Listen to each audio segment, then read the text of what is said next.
At the heart of English and English literature is the description of characters.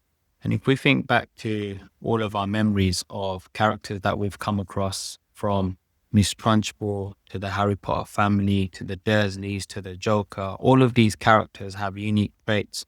So when we are describing our own characters, we need to bring an element of life, engagement, and humor into our descriptions.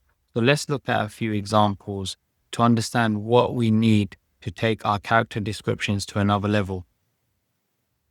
So let's read the example from Harry Potter about Mr. Dursley. Mr. Dursley was a big, beefy man with hardly any neck, although he did have a very large moustache. Mrs. Dursley was thin and blonde and had nearly twice the usual amount of neck, which came in very useful as she spent so much of her time craning over garden fences, spying on the neighbors.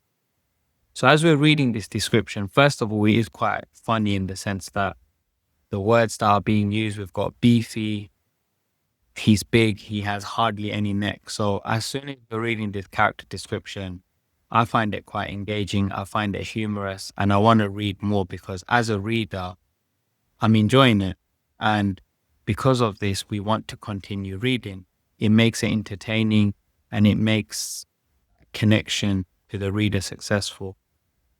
We get this impression that he's someone who's quite huge.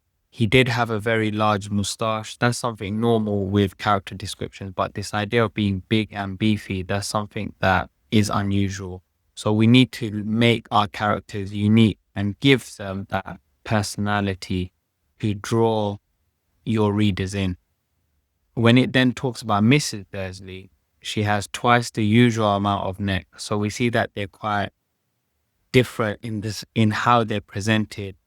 And then it says, she spent so much of her time craning over garden fences. So this idea that she's always spying on her neighbors, just like the crane looking in, she's always eager to find out what others are doing. So this element of being very nosy, and it's a very unlike dismissed quality within a person.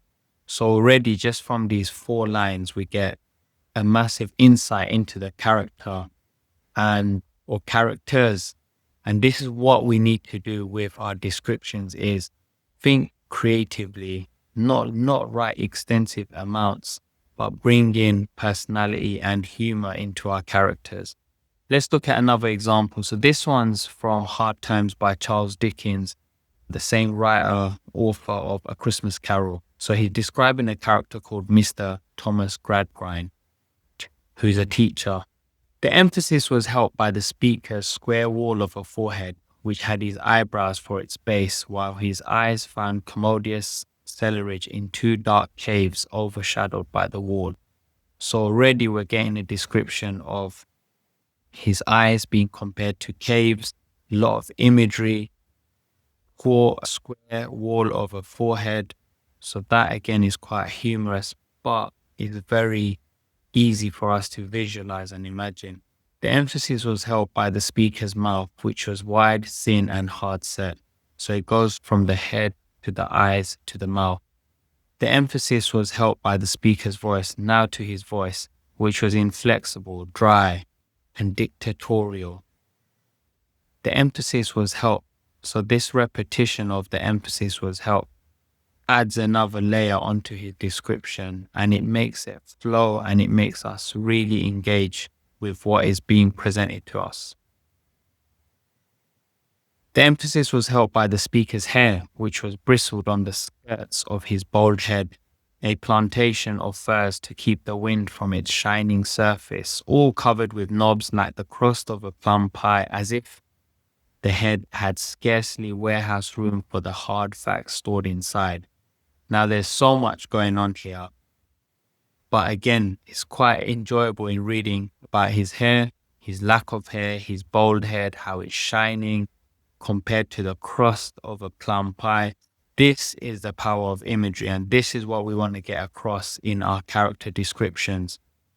So if there's one thing you take from this video, is using imagery effectively. Use your words to describe what you want people to take away about your character.